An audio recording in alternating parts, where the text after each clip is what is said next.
তো গাইস আজকে আমাদের সুইমিং পুলে বড়শি এড়ে একটা বড় বিগ লেভেলের রুই মাছ ধরলাম। এখানে কি পরিমাণ মাছ আছে তোমরা তো সবাই জানো। তো হ্যালো গাইস, তোমরা সব কেমন আছো? আশা করছি তোমরা সব অনেক ভালো আছো। আর গাইস আজকে আমার ঘুম থেকে উঠতে অনেকটা লেট হয়ে গেছে, কারণ কালকে সারা রাত আমার জ্বর হয়েছিল, তাই জন্য আজকে আমি ঘুম থেকে উঠতে একটু লেট হয়ে গেছে। আর এখনো আমার শরীরটা প্রচন্ড পরিমাণে দুর্বল লাগছে। তো কি করব, তারপরে আমার বাড়িতে বললো যে বড়শি এড়ে একটা মাছ ধরে আনতে বললো, তাই জন্য এখন আমি আমাদের যে সুইমিং পুল আছে ওখানে যাব।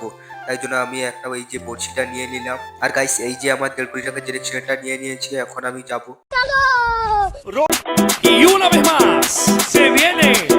ওখানে আমি যাচ্ছি বড়শি নিয়ে, দেখা যাক আজকে কি মাছ পড়ে। আর গাইস এখন আমি ফাইনালি চলে এসেছি আমাদের সুইমিং পুলে। আর এখন এই যে সুইমিং পুলে এখানে বড়শি আনবো, তারপরে টোপটা লাগিয়ে নিয়েছি। আর টোপটা লাগানোর পরে এই যে দেখতে পাচ্ছ একটা বিগ সাইজের রুই মাছ লেগে গেছে। রুই মাছটা একলার দ্বারা টেনে উঠানো প্রচন্ড পরিমাণে কষ্ট হয়েছে। কষ্টের পরে এই রুই মাছটাকে এখন তুলে উঠালাম, তারপরে আবার একটা টোপ লাগিয়ে নিয়েছি। তারপরে এই যে আবার ছিপটা ফেলে দিচ্ছি, এই মাছটা এখন লেগে গেছে। গাইস বড়শি থেকে এখন ছাড়াবো, দেখা যাক বড়শি থেকে ছাড়িয়ে দেখবো এই মাছটা কত বড়। এই মাছটা অনেকটা ছোট, তাই এই মাছটাকে এখন আমি সুইমিং পুলে ছেড়ে দিলাম। আবার একটা টোপ লাগিয়ে নিয়েছি, দেখা যাক এইবারে তো একটা বড় বিগ সাইজের রুই মাছ লেগে গেছে একদম।